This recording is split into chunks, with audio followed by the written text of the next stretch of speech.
स्वागत है आपका जनता न्यूज के सीधे संवाद में। आप सभी जानते हैं कि 30 मई को नरेंद्र मोदी जी के नेतृत्व की सरकार को केंद्र सरकार को 9 वर्ष पूरे हुए हैं और इसी से जुड़ी जो जानकारियां है, जो बातें हैं, वो साझा करने के लिए आज हमारे साथ है यहाँ पर पनवेल विधानसभा के विधायक और बीजेपी रायगढ़ जिला के जिला अध्यक्ष प्रशांत ठाकुर जी। नमस्कार। नमस्ते प्रशांत ठाकुर जी। आप मेरी बातों से समझ ही चुके होंगे कि आज के हमारे इंटरव्यू का टॉपिक क्या है। तो मेरा आपसे पहला सवाल ये होगा कि आप प्रधानमंत्री नरेंद्र मोदी जी के पिछले 9 वर्ष के जो कार्यकाल है उसका वर्णन कैसे करेंगे? हमने 2014 से पहले भी इस देश में सरकारें देखी हैं और ये सारी सरकारें सत्ता में आने के बाद जनता के मन में ये हमारी सरकार ये भावना अब तक कभी पैदा नहीं हुई। अब चूंकि हमने देखा कि 2014 फिर 2019 ये दोनों सरकारों ने जनता के मन की परिभाषा बदल दी है। तो ये जनता की सरकार है, जनता की अपेक्षा के अनुरूप सरकार है और ये नए भारत को तेजी से आगे बढ़ाने वाली सरकार, ऐसा ही हम इसका वर्णन कर सकते हैं। आप उनके कार्यकाल के दौरान हुई किन महत्वपूर्ण उपलब्धियां या पहलों को उजागर करेंगे? ये तो हम कहें कि कई सारी ऐसी योजनाएं हैं जिनका जिक्र मुझे अभी यहाँ पर करना चाहिए। उन्होंने जो युवाओं के लिए काम किया है, उन्होंने इस देश के किसान के लिए काम किया है, उन्होंने इस देश के महिलाओं के लिए काम किया है। इस देश का जो पिछड़ा वर्ग है, जो समाज में हरदम अपने आप को उपेक्षित समझता आया, ऐसा वर्ग है, इन सभी वर्गों के लिए उनका जो काम है, मैं समझता हूं कि ये सारे काम मैंने आपको बताने चाहिए, पर चूंकि समय की मर्यादा है, पर हमने सबसे पहले अगर देखा कि सत्ता में आने के बाद जो वर्ग समाज की उन्नति के लिए अपनी जी जान लुटाता रहा, पर उसे कभी सत्ता या सरकार ने उसके साथ बात करने लायक या विचार करने लायक नहीं समझा। ऐसे वर्गों के लिए जो काम किए, जैसे कि 2014 तक जिन लोगों के बैंक में अकाउंट नहीं थे उनको बैंक अकाउंट खुलवाना, फिर उसको उनके आधार कार्ड के साथ लिंक करवाना और फिर मोबाइल के माध्यम से उनको उनके अकाउंट को मोबाइल के द्वारा उन तक पहुंचाना, ये एक बहुत बड़ी उपलब्धि थी, जिनको शॉर्ट फॉर्म JAM कहा गया, जनधन, आधार और उसके साथ साथ मोबाइल। ये सारे लिंकिंग की वजह से हमने देखा कि अगले समय में कोविड जैसी महामारी आई तो उस वक्त भी जनता कहीं भी मायूस नहीं रही। जनता को बैंक के साथ में जोड़ा गया और जनता का बिजनेस इस मोबाइल के माध्यम से लोगों के साथ में यूं ही बनता रहा। हमने देखा कि गांवों में आदिवासी के क्षेत्र में कहीं भी लोगों के पास शौचालय नहीं थे, तो शौचालय ना इस्तेमाल करने की वजह से कई सारी घिनौनी बीमारियों के साथ में उनको जूझना पड़ता, जो शौचालय बनने के बाद में उनसे उनको राहत मिली।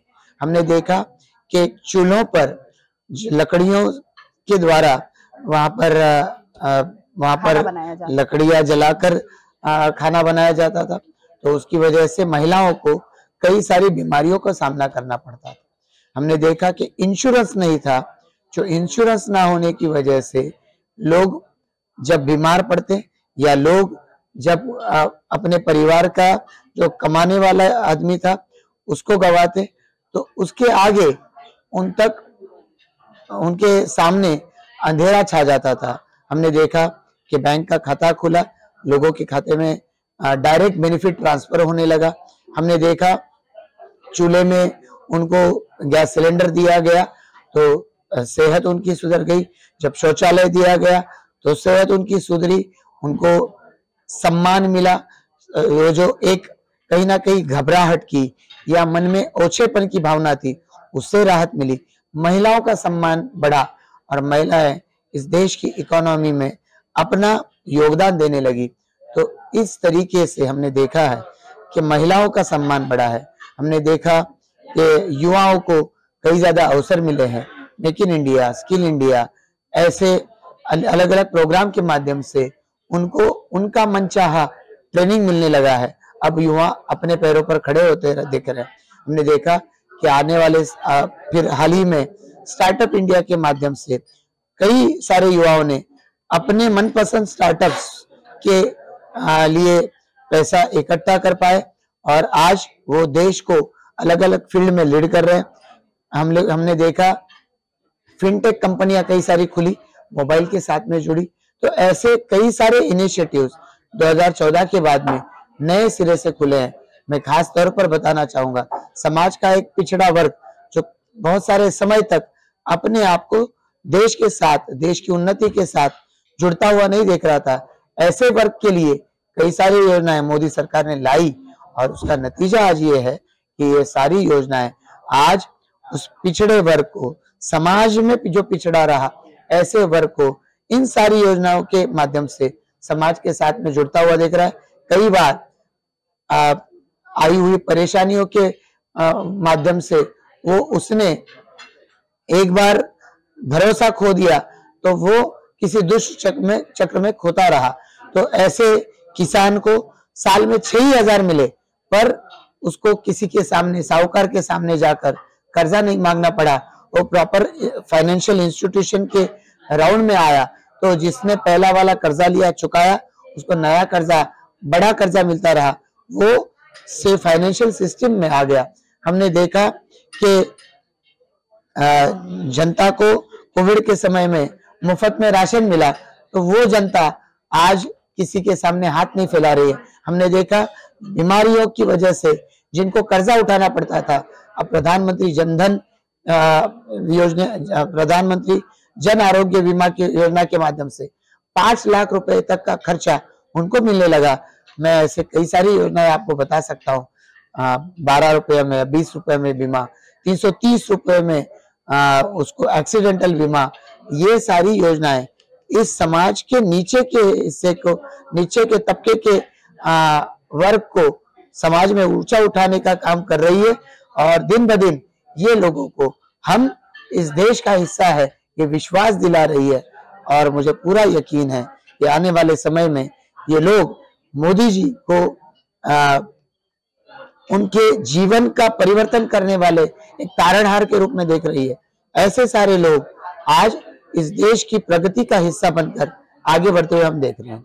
क्या आप बता सकते हैं कि प्रधानमंत्री नरेंद्र मोदी जी का आप पर और आपके जो क्षेत्र है, आपका जो निर्वाचन क्षेत्र है, उनके लोगों पर क्या प्रभाव पड़ा है?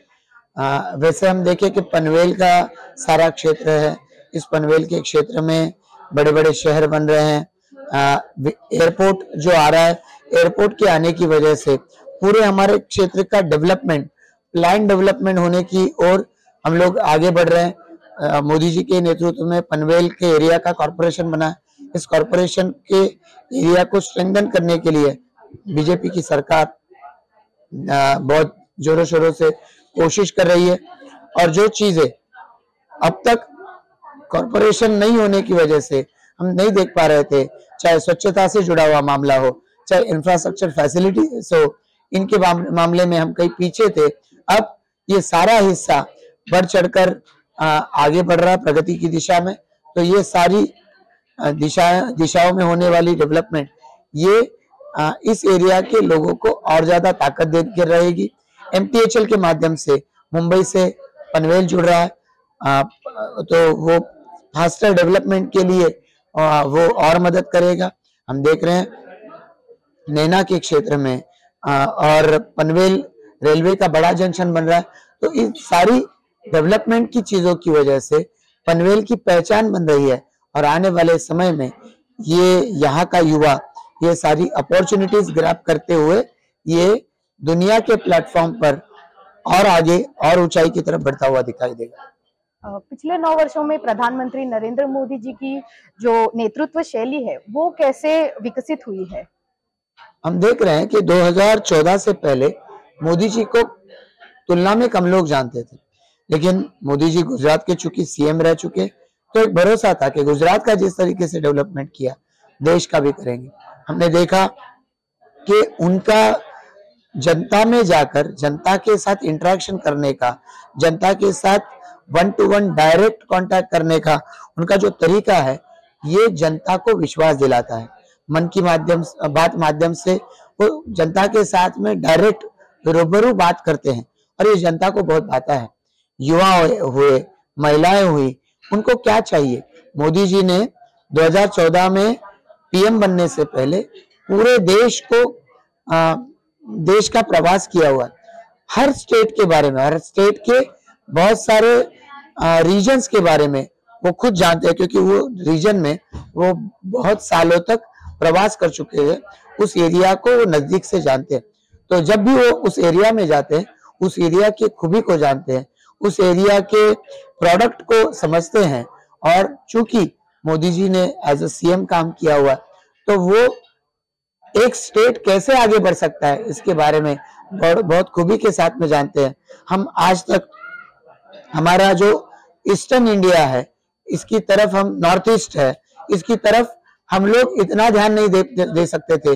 मोदी जी ने पूरे अपनी गवर्नमेंट को काम पे लगाया और मोदी जी ने हर मंत्री को कहा आपको नॉर्थ ईस्ट में जाना पड़ेगा, वहां पे स्टे करना पड़ेगा। और उसकी वजह से ये कनेक्ट बढ़ा हुआ है नॉर्थ ईस्ट के साथ में, तो वो हमारे देश के साथ में जुड़ा है। हमने देखा 370 हटने के बाद में हमने जम्मू कश्मीर को हमारे साथ में और ज्यादा तेजी से जुड़ता हुआ और प्रगति की दिशा में और ज्यादा बढ़ता हुआ देखा है। मन की बात का जिक्र मैंने किया, तो मन की बात के माध्यम से मोदी जी जो डायलॉग करते हैं हमारे साथ में, उसके माध्यम से हर स्टेट का जो बेस्ट है उसको हम हमारे तक पहुंचाते हैं। हर स्टेट में जो बेस्ट प्रैक्टिसेस चल रही है उसको वो हम तक पहुंचाते हैं। हमारी देश की संस्कृति, हमारी विरासत है, इससे वो हमारा परिचय कराते हैं और उसको जनता के सामने रखते हैं। तो ये कई सारी चीजें हैं जो मोदी जी के बारे में 2014 से पहले नहीं जानते थे, पर चूंकि अब मोदी जी को हम सुनते हैं, मोदी जी को देखते हैं, और मोदी जी चाहे देश में हो विदेश में हो, जिस तरीके से हर कोई जो उनसे मिलता है वो गर्व के साथ में उनको सराहता रहता है और उससे हमारा सीना भी चौड़ा होता रहता है। नरेंद्र मोदी जी की जो नेतृत्व शैली है, उससे अन्य राजनेताओं को क्या सीखना चाहिए? मैं तो हमेशा से ये सोचता रहा हूँ कि मोदी जी से पहले वाला समय और मोदी जी के बाद में वाला समय, हमने देखा है कि इस देश में भ्रष्टाचार की दिमक इस तरीके से इस देश को जकड़े हुए थी कि हमको लगता था ये नहीं सुधर पाएगा ये देश। हमें अपने ही देश पर हमें फक्र नहीं था, गर्व नहीं था, हम ओछापन महसूस करते थे।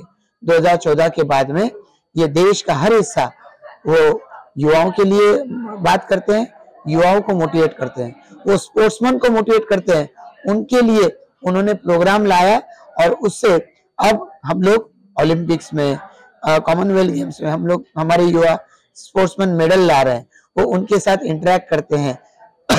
उस गेम में, बड़े गेम में पार्टिसिपेट करने से पहले, पार्टिसिपेट करने के बाद हमने देखा पैरालंपिक्स में भी हमारी जीत और शानदार रही है। तो ये सारे एस्पेक्ट्स मिलकर बताते हैं कि मोदी जी इस देश के हर लोग को कॉन्फिडेंस देते हैं। हमने देखा इसरो के माध्यम से आज देश को गौरव मिल रहा है, तो किस तरीके से इसरो के बड़े बड़े मिशन में मोदी जी उनसे बात करते रहते हैं। और यही अनुभव हर फील्ड के टॉपर्स को रहा है कि मोदी जी उनको सराहते हैं और मोदी जी उनको मोटिवेट करते रहते हैं। तो मैं समझता हूं कि इनसे पूरा देश आज मोटिवेटेड फील कर रहा है और पूरा देश ऊर्जा लेकर और अच्छा परफॉर्म करने की कोशिश करता रहता है। मोदी जी के कार्यकाल में आपने अपने क्षेत्र में किस तरह के सामाजिक और आर्थिक जो बदलाव है, जो परिवर्तन है, वो देखे हैं? मैं देख रहा हूं कि मोदी जी के माध्यम से पूरा देश एक नई सोच की तरफ आगे बढ़ रहा है। 2014 से पहले ये मंजर था कि जो अपने आप को ज्यादा से ज्यादा गरीब बताएगा, ज्यादा से ज्यादा बीमारू बताएगा, उसको सेंट्रल गवर्नमेंट ज्यादा से ज्यादा राशि देती थी कि भाई लो और सुधरने की कोशिश करो। और मोदी जी ने ये एटीट्यूड, अप्रोच बदल दिया। उन्होंने कहा कि हमें स्मार्ट शहर हमारे बनाने होंगे, स्मार्ट गांव बनाने होंगे, और उसके लिए आप अपना प्रोग्राम बनाओ, प्लान बनाओ, उसके लिए खुद पहल करो, हम उसमें मदद करेंगे। तो आज स्मार्ट सिटीज की संख्या बढ़ रही है, स्मार्ट गांवों की संख्या बढ़ रही है, और हम देख रहे हैं कि इनको आज सेंट्रल गवर्नमेंट पुरस्कार दे रही है। हमने देखा है हमारे पड़ोस में ही नई मुंबई किस तरीके से अपना रूप बदल रहा है। हमारे नेता गणेश नाइक जी के नेतृत्व में आज बहुत बड़ी पहचान नवी मुंबई की बन चुकी है। हम देख रहे हैं इंदौर जैसा शहर है जो अपनी पुरानी विरासत के लिए पहचाना जाता था, आज स्वच्छता के लिए उसकी एक अलग पहचान बन चुकी है। इसी तरीके से पनवेल भी आगे बढ़ना चाहता है, और पनवेल ने भी पिछले समय में स्वच्छता के मामले में नए नए मुकाम हासिल किए हैं। ब्यूटिफिकेशन के लिए पनवेल आगे बढ़ रहा है, और पनवेल के जो विरासत है इसको नया लुक मिले, इसके लिए भी पनवेल के सारे स्टेक होल्डर्स प्रयास कर रहे हैं। आने वाले समय में भारतीय जनता पार्टी के माध्यम से हम भी इसके लिए प्रयास करेंगे। पनवेल कॉर्पोरेशन का इंफ्रास्ट्रक्चर बड़ा हो, खड़ा हो, सड़कों जो दे रही है वो सड़कों के माध्यम से जल्द मिले। स्टेट गवर्नमेंट, सेंट्रल गवर्नमेंट इसको और शक्तिशाली बनाने के लिए मदद करे। एयरपोर्ट, MTHL, इसके माध्यम से हमारी कनेक्टिविटी ये दुनिया के साथ में बढ़ेगी। तो ऐसे समय में हम चाहते हैं कि और ज्यादा तेजी से हम दुनिया से जुड़े, दुनिया के स्पीड से हम यहाँ पर कंपटीशन करें, दुनिया के परफॉर्मेंस से हम कॉम्पीट करें, और इसके लिए हमें पूरी ताकत सेंट्रल गवर्नमेंट और स्टेट गवर्नमेंट से मिल रही है। इन 9 सालों में रायगढ़ जिला या कहे मावल संसद क्षेत्र में केंद्र एवं राज्य बीजेपी सरकार के माध्यम से क्या-क्या बदलाव हुए हैं? जैसा कि मैंने बताया आपको कि इसके पहले एयरपोर्ट यहाँ पे आने की सिर्फ बात हो रही थी, पर जैसे मोदी जी प्रधानमंत्री बने, देवेंद्र फडणवीस जी ने CM जब रहे, तो उस वक्त एयरपोर्ट रिलेटेड पेंडिंग सारी परमिशंस लाने के लिए प्रयास किए। एयरपोर्ट का भूमि पूजन हुआ। हम देखेंगे कि अगले साल एयरपोर्ट ऑपरेशनल हो जाएगा। हमने देखा कि पोर्ट्स कितनी तेजी के साथ बढ़ रहे हैं। आज JNPT रिलेटेड पोर्ट्स बहुत तेजी के साथ में कंटेनर ट्रैफिक हैंडलिंग में एशिया के लार्जेस्ट पोर्ट में अपना रुतबा बना रहे हैं। तो उसकी वजह से रिलेटेड एरिया में जॉब्स भी बढ़ रहे हैं। JNPT अब वहां पे SEZ खड़ी कर रही है, उससे रिलेटेड इनडायरेक्ट डायरेक्ट जॉब्स वहां पे बढ़ रहे हैं। नैना फील्ड आएगा एयरपोर्ट की वजह से, एयरपोर्ट रिलेटेड जॉब आएंगे। तो ये सारे कई सारी अपॉर्चुनिटीज इस फील्ड को ला रहे हैं। तो रायगढ़ हुआ, मावल हुआ, ये सारा एरिया बहुत तेजी के साथ में अपना रूप बदल रहा है और डेवलपमेंट की दिशा में बढ़ रहा है। कल एयरपोर्ट से वाटरवे से भी जुड़ा जाएगा, मेट्रो बन रही है, उसका भी काम जल्द से जल्द पूरा हो जाएगा।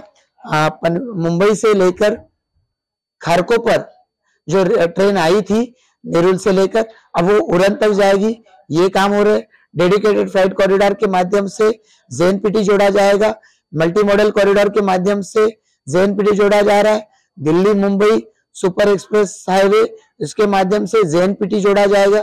तो ये सारा कमर्शियल डेवलपमेंट होने की वजह से आने वाले समय में इस एरिया का कमर्शियल इंडस्ट्रियल ग्रोथ और बढ़ेगा, और इसका फायदा पूरे रायगढ़ डिस्ट्रिक्ट को, या हम कहें पूरे मावल लोकसभा कॉन्स्टिट्यूएंसी को होकर रहेगा। प्रचंड कोविड-19 महामारी का प्रबंधन करने और भारतीय अर्थव्यवस्था को उन मौजूदा दिनों के संकट से उभारने के लिए प्रधानमंत्री नरेंद्र मोदी जी ने जो भी नीतियां अपनाई थी, उसे आप कैसे लोगों के सामने पेश करना चाहेंगे?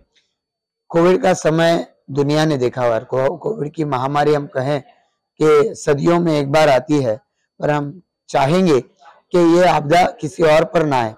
हमने भी अपने कई सारे अपनों को खोया हुआ है, पर जिस तरीके से हम हमारे नेता मोदी जी को काम करते हुए देख रहे थे कि इस समय में भी उन्होंने इस देश के लिए, अपने देश के लिए जो ज्यादा से ज्यादा बन पड़ता है वो करने की कोशिश की।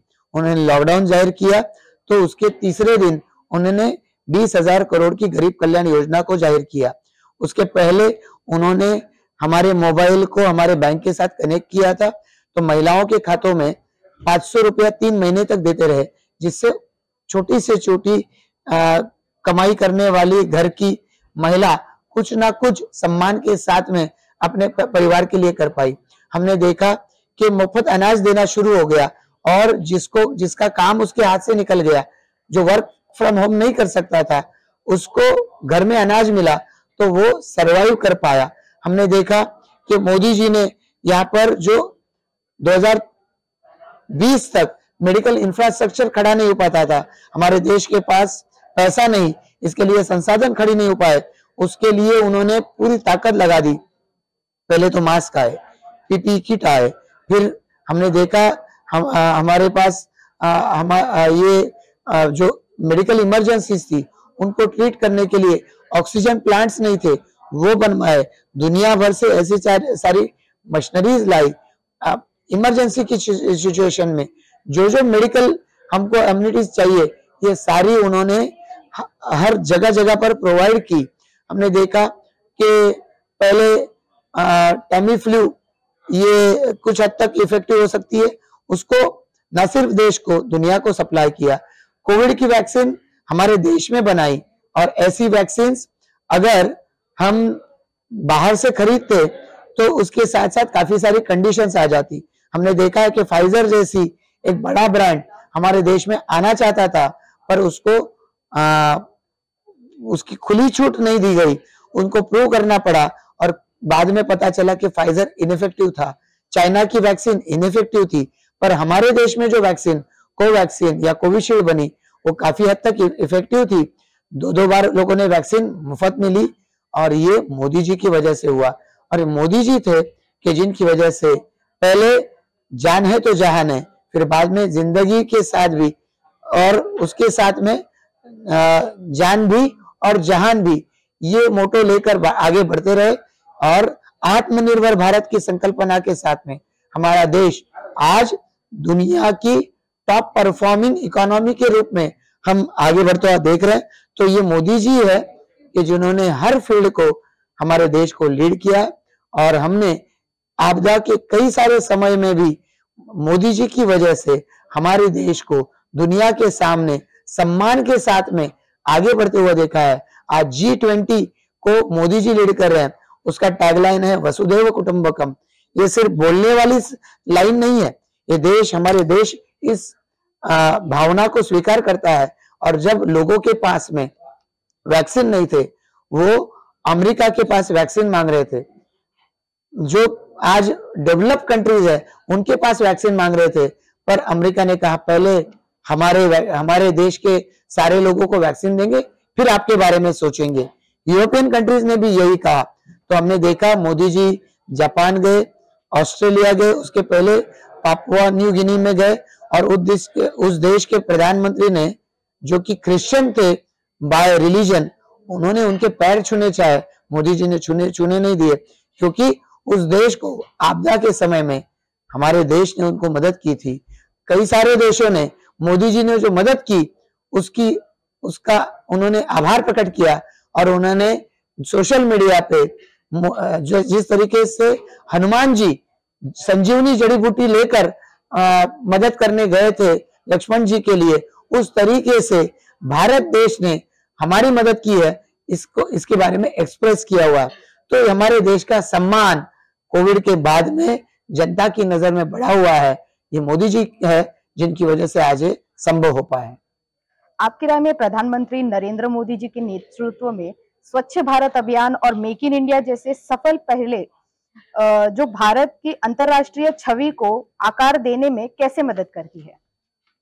सही मायने में देखें तो हम सभी भारतवासी जो है उत्सव प्रिय है, और ऐसे उत्सव में हम हमेशा हमारी भावनाओं को बड़ा स्थान देते हैं, न कि और किसी चीज की तरफ। पर चूंकि हमारा देश ऐसा है कि व्यक्तिगत स्वच्छता के मामले में हम बहुत ही दक्ष रहते हैं, और सार्वजनिक स्वच्छता के बारे में हम उतने ही 2014 से पहले कुछ मामले में हम लोग कहेंगे कि रियलिस्टिक रहते थे।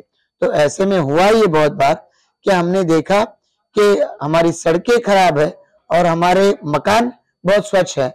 चूंकि हम देखते हैं कि अन्य देशों में उसकी विपरीत परिस्थिति नजर आती थी, पर हमारे देश में चाहे महात्मा गांधी हुए या उसके पहले हमारी संस्कृति हुई, यहाँ पर हमने हमेशा से ही हमारे घर के साथ साथ पूरे समाज को भी उतना ही स्वास्थ्यपूर्ण रखने के लिए पहल की हुई थी।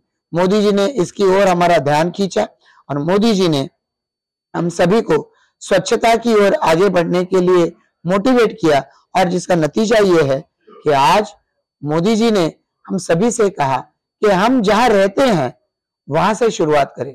स्वच्छता के लिए हम साल में 100 घंटे दें, काफी है, पर ऐसे 100 घंटे देने की वजह से हम सभी में स्वच्छता के प्रति जागरूकता बढ़ेगी और हम हमारा क्षेत्र, हमारा मोहल्ला, हमारा वार्ड ये और बेहतर बना सकते हैं। और मोदी जी ने इसके लिए कंपटीशन जाहिर की, और ऐसी कंपटीशन हेल्दी कंपटीशन बनकर हम सभी को अच्छा काम करने के लिए मोटिवेट कर रही है। कई सारी कंपनियां अपना CSR फंड इसमें दे रही है, और उसकी वजह से और संसाधन जुड़ के आए, और हम देख रहे हैं कि पहले हमारे नदियां, हमारे समुंदर, इसकी ओर हमारा ध्यान उतनी सहजता से नहीं जाता था। हमारे पार्क्स, हमारे ग्राउंड, इसकी ओर हम नहीं ढंग से देख पाते थे, या उनकी तरफ देखकर हमें कहीं ना कहीं मन में ओछापन महसूस होता था। आज हम गर्व के साथ हमारे ये पब्लिक प्लेसेस को लोगों के सामने डिस्प्ले कर रहे हैं। कॉर्पोरेशंस, काउंसिल्स, ग्राम पंचायत ऐसी चीजों के बारे में गर्व महसूस करती है। ये बदलाव मोदी जी ने हमारे दृष्टिकोण में लाया है, और इसी तरीके से मोदी जी के नेतृत्व में हम अगर आगे बढ़ते रहे तो ये बदलाव और तेजी से हर एक जन जन के मन में होता हुआ हम देखेंगे।